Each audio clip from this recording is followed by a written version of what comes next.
Hello, beautiful English learners. Welcome to the English Confidence Podcast. I'm Maria. And I'm Tom. We're absolutely thrilled you've chosen to spend your time with us today. You know what? Wherever you are right now, on a bus, doing dishes, pretending to work, we're just happy you're here, improving your English. Yeah, multitasking at its finest. And today, we're diving into something that almost every English learner struggles with. That painful gap between knowing English and actually speaking it. You know the words, you understand everything, but when it's your turn to talk, Silence. Complete freeze, like your brain just logged out. exactly. So today's episode is called From Silent to Speaking, Breaking Free from the Fear Trap. Before we jump in, quick housekeeping. This is a B1 to B2 level episode, so it's perfect if you're intermediate or upper intermediate. But honestly, if you're advanced beginner, stay with us. You'll learn tons. And if you're advanced, you might discover why you still hesitate sometimes. Now, if you find this episode valuable, we'd absolutely love it if you could hit that subscribe button and drop us a comment.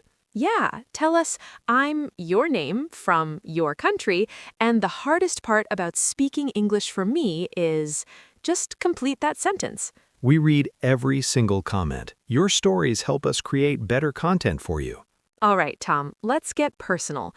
Tell me about a time you completely froze when trying to speak another language. Oh man, I have the perfect story. So, I was in Tokyo, right?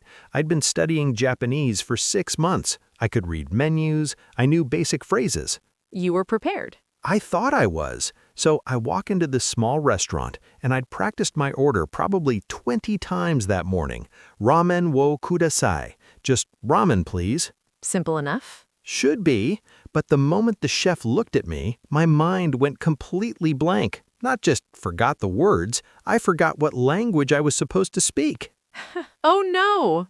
I stood there pointing at a picture like a confused tourist making hand gestures. The chef was so patient, but I walked out feeling like a total failure. But here's the thing, you still got your ramen, right? Yeah, I did, and it was delicious. But I spent the whole meal thinking, why couldn't I say one simple sentence? That feeling is so universal. I had a similar moment during a work presentation in English. I'm bilingual. I use English every day, but when I had to present in front of 30 people, The pressure hit different. completely different. I'd prepared this whole speech. I knew exactly what I wanted to say. But when I started, I could hear my accent getting stronger. I started mixing up words. What did you do? I actually stopped mid-sentence and said, "Sorry, let me start again." And you know what? Everyone was totally fine with it. Nobody judged me. That's the thing our listeners need to hear. Most of the judgment happens inside our own heads. Absolutely. So let's break down what's actually happening when we freeze. There are usually 3 main blockers. Blocker number 1, the fear of judgment. This is the big one. Fear of judgment means you're worried about what other people will think if you make a mistake. You imagine them thinking, wow, their English is terrible. Even when nobody's actually thinking that. I'll give you an example. When I hear someone speaking English as a second language, do I think, they made a grammar mistake? No, you think, wow, they're speaking my language. That's impressive. Exactly. But when I'm the one speaking another language, suddenly I think everyone's a critic. It's because we have these old memories. Maybe a teacher corrected you harshly once. Maybe classmates laughed. Those moments stick with us. Your brain creates a protection system. Don't speak. Stay safe. Blocker number 2, perfectionism paralysis. Ooh, I love that phrase. Perfectionism paralysis. When your need for perfection actually stops you from moving. Right. You want the perfect sentence, perfect grammar, perfect pronunciation. So you keep editing in your head. Should I say, I am going or I will go? Wait, maybe I'm planning to go. Actually, I intend to go sounds more professional. And meanwhile, the conversation has moved on completely. 5 minutes later, you're still mentally editing while everyone's talking about something totally different. Here's a truth bomb. Native speakers make mistakes all the time. All the time. I mix up words, I start sentences and don't finish them, I say and constantly. Communication isn't about perfection, it's about connection. That should be on a t-shirt. Communication is connection, not perfection. I'd wear it. Okay, blocker number 3, overthinking the process. This is when you're thinking about speaking instead of just speaking. That sounds confusing, but it's so true. You're monitoring yourself. Is my grammar correct? Does my accent sound weird? Am I using the right word? You're like a TV director, a camera operator, and an actor, all at once. Too many jobs. And the worst part? All this happens in seconds. That's why it feels overwhelming. So, how do we break free from these blockers? Let's get into practical strategies. Strategy number 1, the 3-second rule. I love this one. Here's how it works. When you think of something to say, count to 3 and then say it, no matter what. 1, 2, 3, speak. No editing, no perfecting. The goal isn't to say something brilliant. The goal is to say something real. Try it in low-stakes situations first.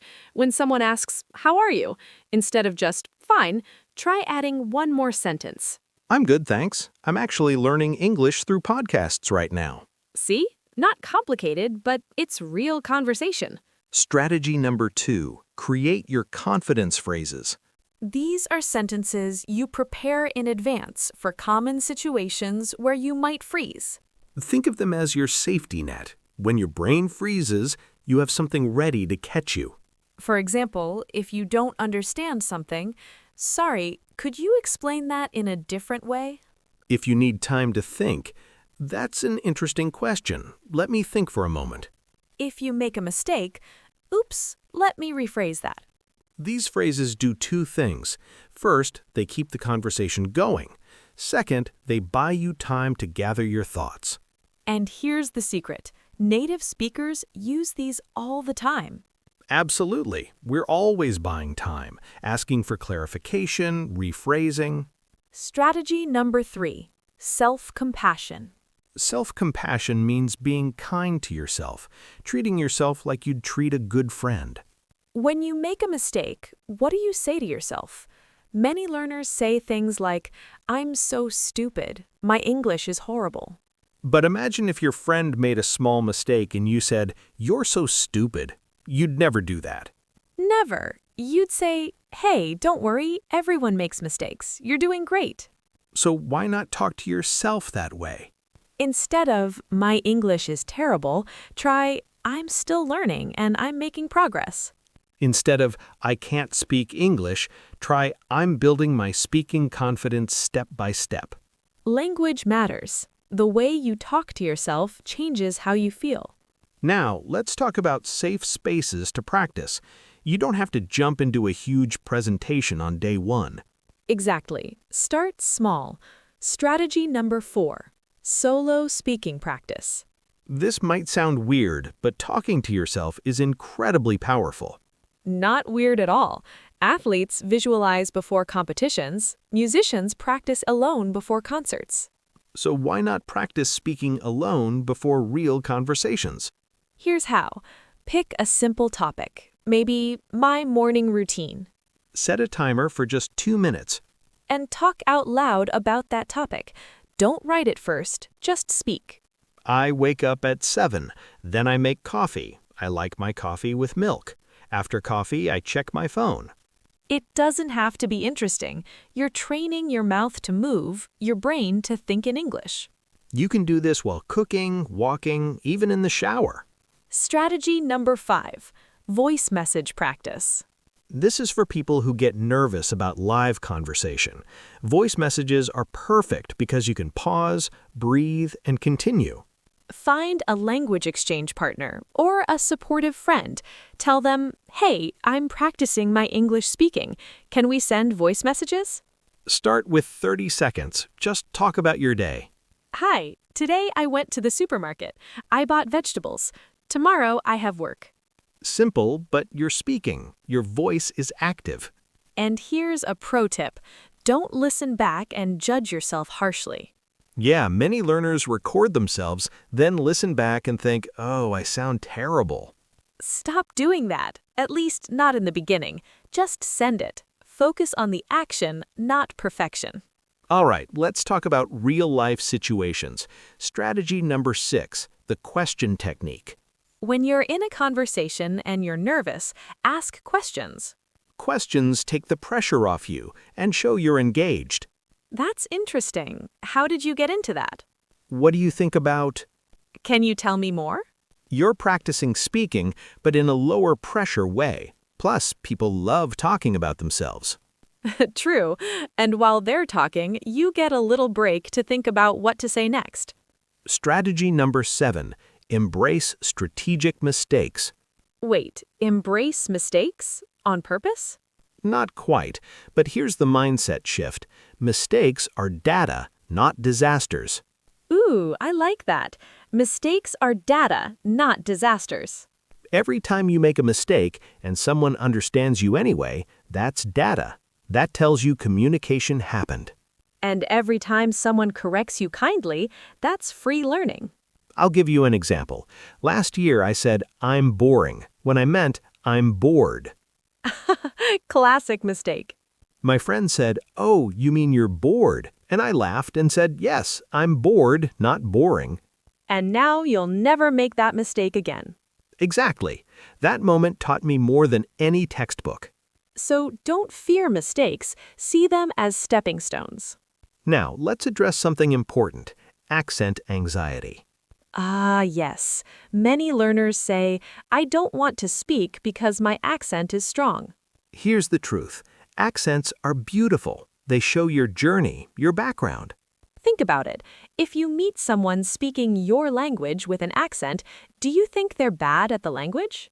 No, you think, wow, they learned my language. That's amazing. Same goes for English. Your accent doesn't make you less credible or less intelligent. What matters is clarity, not sounding British or American. Can people understand you? That's the only question that matters. And honestly, the global English-speaking world is full of accents. Indian English, Nigerian English, Singapore English. There's no one correct English accent. So release that pressure. Speak with your voice. All right, let's do a mini vocabulary lesson. We're going to highlight some key words from today's conversation. First word, freeze. When we say your brain freezes, we mean it stops working suddenly, like when water turns to ice. I wanted to answer the question, but my brain froze and I couldn't speak. Next, blocker. A blocker is something that stops you or gets in your way. Fear is a big blocker for many English learners. Paralysis. This usually means you can't move your body, but we use it metaphorically here. Paralysis means you're stuck, unable to act. Perfectionism caused paralysis, so I never sent the email. Overthinking. Thinking too much about something in a way that's not helpful. I was overthinking my answer, and by the time I was ready, the conversation had moved on. Self-compassion. Being kind and understanding toward yourself. Practice self-compassion when you make mistakes in English. Rephrase. To say something again using different words. Let me rephrase that. I meant to say I enjoy reading, not writing. Confidence phrase. A prepared sentence you can use when you're nervous or unsure. My confidence phrases help me keep conversations going even when I'm anxious. Low stakes. A situation where there's not much risk or pressure. Ordering coffee is a low-stakes way to practice speaking English. Stepping stone. A stone you step on to cross water, but metaphorically it means something that helps you progress toward a goal. Each conversation is a stepping stone toward fluency. Accent anxiety. Worry or fear about how your accent sounds when speaking. Many learners suffer from accent anxiety, but accents are actually beautiful. Beautiful vocabulary roundup, Maria. Thanks, Tom. Now, before we wrap up, let's give our listeners a challenge. A practical, doable challenge. This week, we challenge you to speak English out loud for 2 minutes every day. Just 2 minutes. You can talk to yourself, record a voice message, or even narrate what you're doing. I'm making tea. The water is boiling. Now I'm adding the tea bag. It sounds simple, but consistency is more powerful than intensity. 2 minutes a day for 7 days is better than 1 hour once. And if you're feeling brave, share your progress in the comments. Tell us how it went. Remember, you're not alone in this journey. Millions of people are learning English right now, facing the same fears. The difference between people who become fluent and people who stay stuck isn't talent, it's action. Small, imperfect action beats perfect planning every time. So go out there and speak, even if your voice shakes, Even if you make mistakes. even if it's just one sentence today. Because that one sentence is progress. And progress compounds. Today's awkward sentence becomes next month's confident conversation. We believe in you. Seriously. If you enjoyed this episode, please share it with a friend who's also on this English learning journey. And don't forget to subscribe so you never miss an episode. This has been the English Confidence Podcast. I'm Tom. And I'm Maria. Now go speak some English. See you next time.